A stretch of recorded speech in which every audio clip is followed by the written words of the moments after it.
Olá, turma, seja bem-vindo a mais uma aula de filosofia. Hoje estamos iniciando o estudo do capítulo 14 do livro Iniciação à Filosofia de Marilene Chauí. Nesse capítulo 14, vamos estudar percepção, memória e imaginação. Como o capítulo é um pouquinho extenso, a gente hoje vai trabalhar apenas com a concepção de percepção e em um segundo momento a gente trabalhará com memória e imaginação. Vamos à nossa aula. Então, sensação e percepção. Sensação e percepção são duas faculdades do ser humano.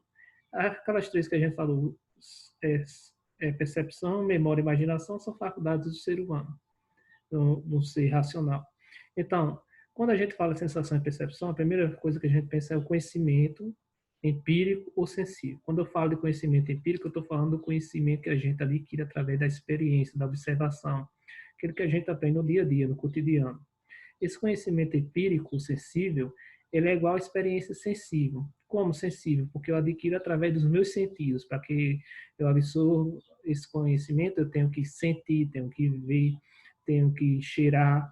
Então, é um conhecimento que a gente tocar, e sentir o gosto, o sabor. Então, ele é através dos sentidos. Suas formas principais são duas: sensação e percepção. Sensação. Sensação são as qualidades exteriores dos objetos, ou seja, são as qualidades que aqueles objetos já possuem. Então, isso é que é sensação. Efeitos internos dessa qualidade em nós. São as qualidades que esses objetos possuem e que há um efeito interno dessa qualidade em nós, que é através de uma reação corporal. Então, há o objeto tem essas qualidades, e através dos nossos sentidos, a gente consegue internalizar esses efeitos, essa qualidade em nós, através dessa reação corporal. Percepção é a síntese da sensação.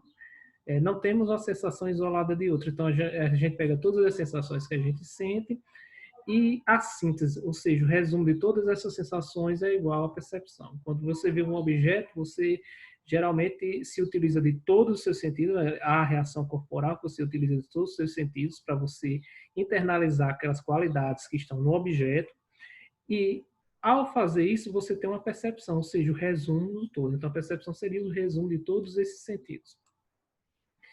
As perspectivas do empirismo e do racionalismo. São duas correntes, o empirismo e o racionalismo, duas concepções que são bastante importantes para o entendimento da sensação e percepção, e elas fazem parte da tradição filosófica.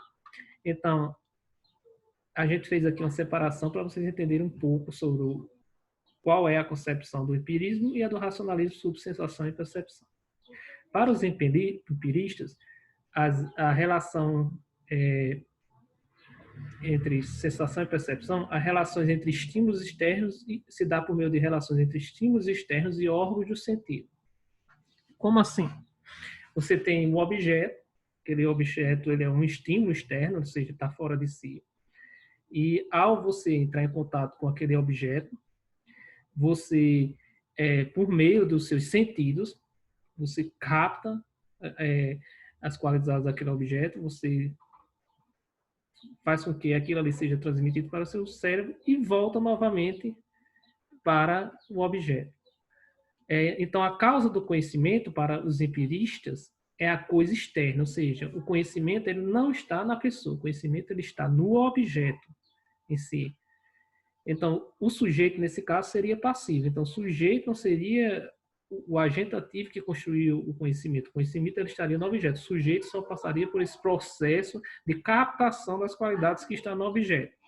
Então, conhecimento é igual soma e associação das sensações na percepção. Como assim? Todas essas sensações, a soma e a associação das sensações na percepção. A gente disse que a sensação são os sentidos do agente e a percepção, no caso, seria a síntese. Mas a frequência, ou seja, repetição de estímulos externos e nossos hábitos. Frequência quer dizer, quanto mais você faz determinada atividade, mais você adquire o conhecimento. Então, seria através do hábito, no caso dos empiristas. Então, a questão, por isso que o conhecimento empírico, ele é um conhecimento que você adquire através da experiência. Então, quanto mais você vive aquela situação, quanto mais você entra em contato com aquele objeto, quanto mais você passa por esse processo de repetição, você sente esses estímulos, então você adquire o conhecimento. Já para os racionalistas, o conhecimento ele depende do sujeito do conhecimento. Diferentemente dos empiristas, que o conhecimento dependeria do objeto, nesse caso depende do sujeito. Então, o conhecimento está no sujeito e não no objeto. A coisa exterior é apenas uma ocasião, ou seja, apenas uma situação para que você adquira esse conhecimento. O sujeito, nesse caso, seria ativo, já que o conhecimento está no sujeito, e sentir e perceber são consequência da capacidade do sujeito. Então, é o sujeito que já tem essa capacidade de sentir e perceber. Então, o foco está, o conhecimento só ocorre devido ao sujeito. Então, na concepção dele, dos racionalistas, há uma passagem da sensação para a percepção, é aqui realizada pelo entendimento do sujeito do conhecimento. Então, só por meio da razão do sujeito do conhecimento que você consegue chegar ao conhecimento. Então, a grande diferença é que nesse primeiro, os empiristas, o sujeito, o conhecimento está no objeto, no racionalista, o conhecimento está no sujeito. Nos empiristas, o conhecimento, o sujeito é passivo, ou seja, não é ele quem constrói o conhecimento. Já nos racionalistas, o sujeito ele é ativo, então é ele quem constrói o conhecimento. Dos empiristas, o processo de conhecimento através da questão de repetições, de estímulos externos e hábitos externos. Já nesse aqui não, é do entendimento do sujeito em relação àquela situação. Psicologia da forma e fenomenologia. Duas novas concepções do conhecimento sensível. A psicologia da forma trabalha com questões de formas e fenomenologia. Fenomenologia é uma corrente filosófica que o nome fenomenologia está relacionado a fenômeno, o fenômeno em grego, que significa aquilo que se apresenta, aquilo que aparece para você. Então, fenômeno é tudo que aparece para você, tudo que se apresenta. Tudo que sabemos do mundo é um fenômeno. Aquilo que aprendemos pelos nossos sentidos é um fenômeno. E a fenomenologia ela trabalha com a questão relacionada à consciência. Ela diz que toda consciência é consciência de algo. Então, quando você vê algo e você consegue compreender aquilo, você está tendo consciência. Então, todo fenômeno, toda situação é consciência de algo. Então, estudar o fenômeno como um todo, não as partes separadas, como falava ali os empiristas e os racionalistas. E ele dizia que há uma intencionalidade do conhecimento. Então, o sentido das coisas se dá por meio da intencionalidade. Então, essas duas correntes, elas vão contra o que os empiristas e racionalistas entendiam sobre sensação e percepção. A primeira coisa que eles dizem é o seguinte: contra o empirismo, as duas correntes, eles dizem o seguinte, que a sensação não é uma resposta físico-fisiológica pontual a um estímulo externo também pontual. Então, não é uma reação corporal. Não é a questão física do seu corpo que vai captar os sentidos que está no objeto, transmitir para o cérebro e voltar esses sentidos para você compreender aquele objeto. Então, não é uma questão físico-fisiológica ou pontual de estímulos externos. Já contra o racionalismo, ele diz que a percepção não é uma síntese das sensações realizadas pelo pensamento. Percepção não é uma síntese, não existe isso. Não há separação para eles entre percepção e sensação. Percepção não pode ser um simples resumo de todas as sensações que você teve. E contra ambos que não há diferença entre sensação e percepção. Você viu lá anteriormente que eles dividiu que sensação e percepção seria algo totalmente diferente. Já no caso da psicologia da forma, que é Gestalt, e da fenomenologia, não há separação entre percepção e sensação. Para a fenomenologia, a psicologia do Gestalt, sentimos e percebemos formas, totalidades estruturadas, dotadas de sentido ou de significação. Então, quando a gente percebe um objeto, a gente percebe a forma como um todo, e não as partes separadas. Se você estiver olhando para um objeto, mesmo que falte uma parte daquele objeto, você consegue detectar de qual objeto se trata. Você não olha apenas uma parte isolada. Se você olhar para um cavalo, você vai ver o cavalo como um todo, não apenas as partes separadas. Então, não há sensação, nem essa questão de resumo dessas sensações. Então, você olha com tudo, a significação. O objeto tem um significado total, completo. Então, para essas duas novas correntes, a percepção é compreendida através das seguintes características. Então, aqui estão uma série de características que a gente vai ler e discutir um pouco, são as características próprias da fenomenologia e do Gestalt. Gestalt é a psicologia da forma. Então, a primeira característica é o conhecimento sensorial de formas ou de totalidades organizadas e dotadas de sentido. E não uma soma de sensações elementares. Sensação e percepção são o mesmo. Então, não existe separação entre sensação e percepção. Há uma totalidade, e essa totalidade ela tem um sentido próprio. Não é apenas a soma desses elementos, ou seja, não vai somar esses elementos, somar todas as sensações e ter a síntese que seria a percepção. Não se separa. Então, há uma totalidade. Quando você vê um objeto, você vê um fenômeno, você tem uma totalidade e um sentido próprio. É uma vivência corporal, de modo que as situações e as condições de nosso corpo são tão importantes quanto as situações e as condições dos objetos percebidos. Então, não é a separação. O conhecimento ele não dá só no objeto, ou o conhecimento está só no sujeito do conhecimento. O conhecimento ele se dá por meio dessa relação entre objeto e sujeito. Então, é a relação dos dois. Então, no caso, os dois são ativos, um age sobre o outro. É uma experiência dotada de significação e tem sentido em nossa história de vida, fazendo parte de nosso mundo e de nossas vivências. Então, todos os fenômenos, todas as situações que você vive, ele tem uma influência sobre você, faz parte da sua história de vida. E sua história de vida também influencia o entendimento desses fenômenos. Você é produto da sua história. E, no caso, cada fenômeno também vai produzir, vai fazer com que faça parte da sua história. Depende do próprio mundo exterior, que não é uma coleção da soma das partes isoladas, mas está organizado em formas e estruturas complexas dotadas de sentido. A relação dá sentido ao percebido e àquele que percebe, e não existe um sem o outro. A mesma coisa, não existe sujeito sem objeto. É a relação que determina o sentido. O sentido ele está na totalidade, então não é apenas uma coleção de só uma coisa isolada. Digamos que o todo ele tem um significado muito maior do que a soma das partes. Então, quando você entende o fenômeno, você entende o fenômeno como um todo. Como assim?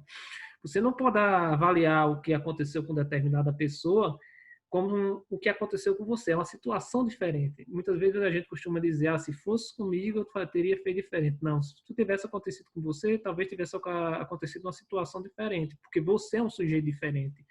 Poderia ter acontecido com um objeto, mas com outra pessoa, você levar em conta que outra pessoa é diferente, ela tem uma história de vida diferente, ela tem uma forma de se comportar diferente, e o ambiente é diferente. Levando-nos a dar às coisas percebidas novos sentidos e novos valores, pois elas fazem parte da nossa vida e nós interagimos com o mundo. Então, o ser humano ele tem interação com o mundo, tem interação com o fenômeno. Então, tudo que a gente vive ele tem um sentido.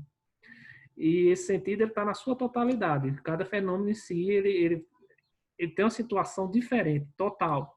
Não é apenas você pega esses elementos como se ele fosse algo físico, fisiológico, como se fosse algo normal, natural, e dizer que a soma desses elementos é quem determina, a síntese dele é quem determina o sentido. Não, há um contexto total, que aquele contexto faz parte de cada fenômeno. Então, cada fenômeno tem uma série de situações que devem ser levadas em conta.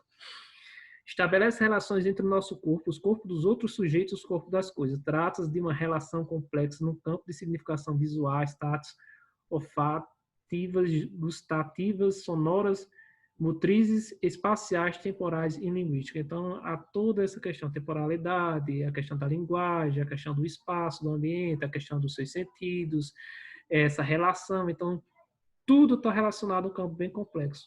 Então, para você entender essa questão de sensação e percepção, é algo bem mais complexo do que aquilo que eles falam apenas a soma dos sentidos e a síntese vai dar percepção. Envolve toda a nossa personalidade, ou seja, o eu, personalidade que você tem, que é fruto de nossa história pessoal, nossa afetividade, nossos desejos e paixões. O eu, a sua parte, é produto de suas vivências. Quando percebemos uma pessoa, por exemplo, não temos uma coleção de sensações que nos dariam as partes isoladas do seu corpo, mas percebemos como tendo uma fisionomia. E por essa percepção definimos nosso modo de relação com ela. Então, quando você olha para uma pessoa, você não olha para a parte isolada, você olha para o todo. Aquela pessoa ela tem um sentido para você. E quando você tem uma relação com ela, você leva em conta essa imagem que você cria dela. Envolve a nossa vida social, isto é, os significados e os valores das coisas percebidas, decorre de nossa sociedade e do modo como nela as coisas, as pessoas recebem sentido, valor, função.